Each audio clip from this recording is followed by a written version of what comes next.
মুখ কাম করতে শরম লাগে না, এলা মুখ দেখতে মানুষ দেখতে শরম লাগে। সবগুলো দিছে কাইয়াকে। এই অবৈধ সম্পর্ক কতদিন থেকে?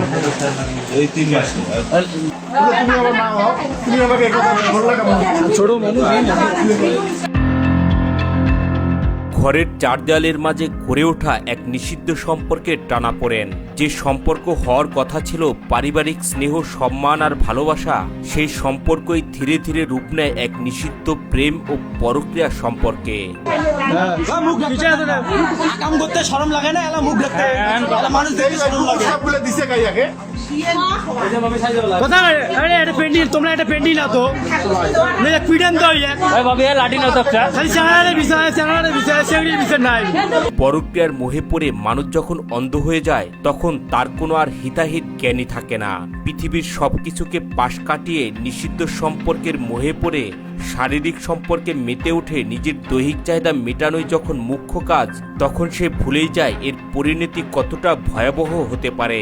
কিন্তু তাই বলে যাকে ছোটবেলা থেকে কোলে পিঠে করে মানুষ করেছেন, সেই নিজের সৎ ছেলের সাথে পরক্রিয়া।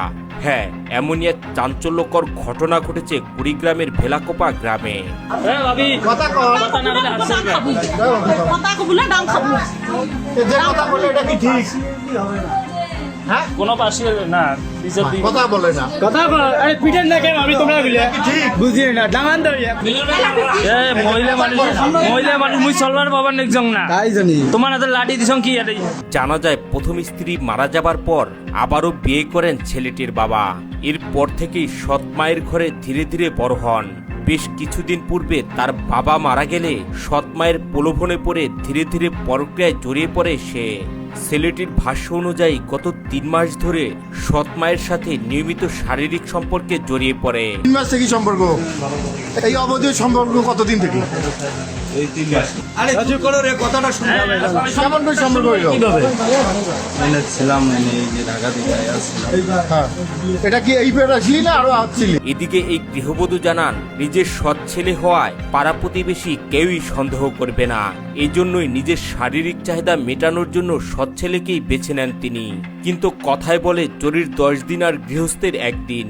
এটাই যেন সত্য প্রমাণিত হলো এই সৎমা এবং ছেলের ক্ষেত্রে।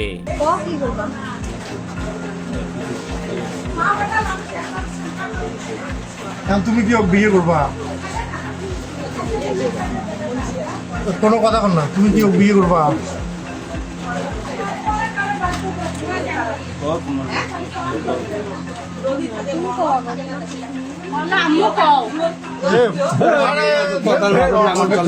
আসুন তো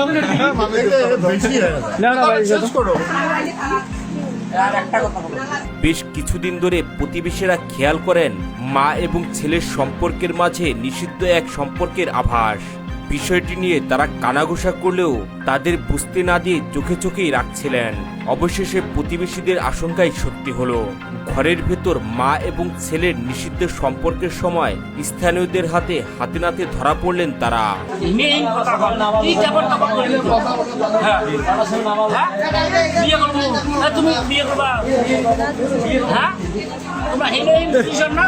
এই ঘটনায় পুরো এলাকা জুড়ে সৃষ্টি হয়েছে নানা আলোচনা আর সমালোচনার।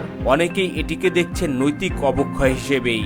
কেউ কেউ বলছেন এই ঘটনার বিচার না হলে সামাজিক অবক্ষয় বাড়তেই থাকবে।